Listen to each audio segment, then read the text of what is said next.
નમસ્કાર મિત્રો, હળવદના ધબકાર પ્લેટફોર્મ પર આપ સૌનું હાર્દિક સ્વાગત છે। મિત્રો, હળવદ તાલુકાને નવા 3 રસ્તા નવા મળ્યા છે। તેમજ હળવદથી સરા જવાનો રસ્તો છે જે ફોરટેક બનવાનો છે। તેમજ ધારાસભ્ય પત્રકાર પરિષદ યોજી હતી, તેમાં એક વાત કરી હતી કે હળવદના ફરતે એક રિંગ રોડ પણ મળવાનો છે। આવો સાંભળી પ્રેસ કોન્ફરન્સ અને તેમજ ટીકર અને મયુરનગર જે રસ્તો મળ્યો છે તેના આગેવાનો શું કહી રહ્યા છે, આવો સાંભળી। મુખ્યમંત્રીશ્રીને રજૂઆત હતી કે હળવદનો વિકાસ બહુ ઝડપથી વધી રહ્યો છે। હળવદ એ શિક્ષણમાં રાજ્યનો મોખરાનો તાલુકો બન્યો છે। હળવદ બાગાયતમાં પણ નંબર 1 બન્યું છે।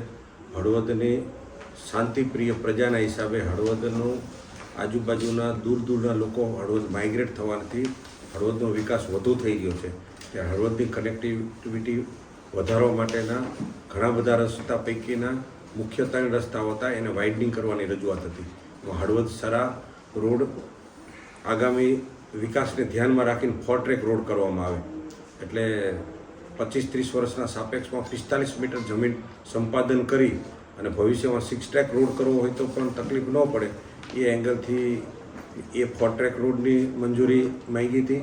એવી રીતે હળવદ ટીકરને 10 મીટર પહોળો કરવાનો અને હળવદ મયુરનગર રાયસંગપરને 7 મીટર પહોળો કરવાનો, આ 3 રોડને મુખ્યમંત્રીશ્રીએ મંજૂરી આપી અને પહેલા તબક્કામાં 169 કરોડ રૂપિયાની ફાળવણી કરી। ટૂંક સમયમાં આ 3 રોડોનો કામગીરી શરૂ થશે। સરાનો રોડ છે તે ફોરટેક થશે? હાજી, સરાનો રોડ ફોરટ્રેક થશે। હળવદ ટીકર 10 મીટર રોડ થશે।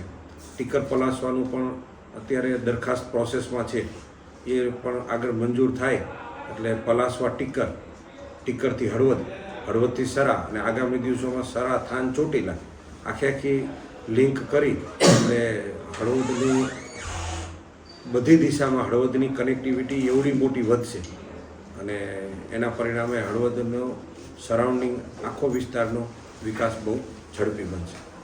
હળવદનો વિકાસ નકશો પણ ડીપી પણ ફાઇનલ સ્ટેજમાં છે। વિકાસ નકશો થવાથી હળવદના સરાઉન્ડિંગમાં મોટો રિંગ રોડ આવશે। આ રિંગ રોડ આવવાથી આ બધા રોડોની કનેક્ટિવિટી થવાથી હળવદમાં ઇન્ટરનલ ટ્રાફિક નહીં રહે, ટ્રાફિક બહારથી મેનેજ થશે એટલે હળવદનો સર્વાંગી સર્વસ્પર્શી વિકાસ થશે। તમે કીધું રિંગ રોડ એટલે બાયપાસ થશે? ભવિષ્યમાં ડીપીમાં આપણે આખો રિંગ રોડ મૂક્યો છે હળવદનો ફરતો, એ હળવદનો 74 સ્ક્વેર કિલોમીટરનો વિકાસ નકશો મૂક્યો છે અને એમાં રિંગ રોડ આપણે મૂક્યો છે અને એ રિંગ રોડ કરવામાં આવશે આગામી દિવસો। તમારા વિસ્તારને નવો રોડ મળ્યો, શું કહેશો?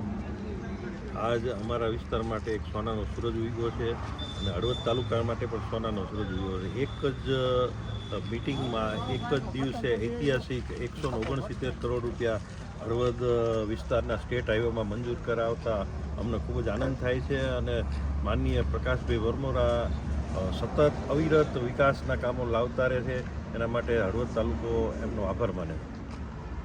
ધર્મેન્દ્રસિંહે જેમ કીધું 169 કરોડ એક સાથે 28 જાન્યુઆરીએ આપણા હળવદ તાલુકાના રોડના કામ માટે મંજૂર થયા। એમાં 55 કરોડ રૂપિયા જે હળવદથી ટીકર રોડ 7 મીટરનો હતો એના બદલે 10 મીટર, પછી હળવદથી મયુરનગર રાયસંગપર જે 4.5 મીટર હતો એ 7 મીટર પહોળો કરવામાં આવ્યો, એમના 45 કરોડ રૂપિયા અને આ હળવદથી સરા 170 કરોડ રૂપિયાના કામો મંજૂર થયા।